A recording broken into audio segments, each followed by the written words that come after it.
حضرت امام علی رضی اللہ تعالیٰ عنہ کی خدمت میں ایک شخص آ کے کہنے لگا، یا علی رضی اللہ تعالیٰ عنہ، وہ کون سا مرد یا عورت ہے جس پر اللہ کی مسلسل لعنت برستی رہتی ہے؟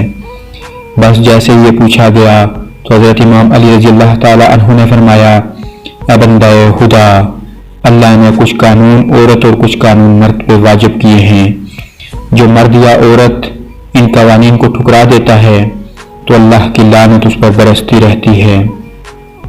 تو وہ پوچھنے لگا، کون سے قانون؟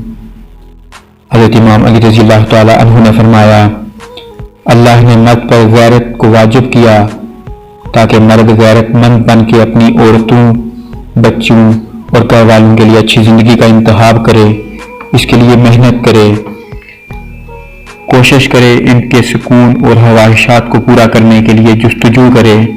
اور اللہ نے عورت کے لیے وفا کو ترازو بنایا۔ بے غیرت مرد اور بے وفا عورت پر اللہ نے لعنت بھیجی ہے، کیونکہ عورت اور مرد کی یہی غلطی ان کے گھر اور زندگی کے سکون کو برباد کر دیتی ہے۔ تبھی جس مرد میں غیرت نہیں تو اللہ اور اس کے فرشتے اس پر لعنت بھیجتے رہتے ہیں، اور جس عورت میں وفا نہیں تو اللہ اور اس کے فرشتے اس عورت پر لعنت بھیجتے رہتے ہیں۔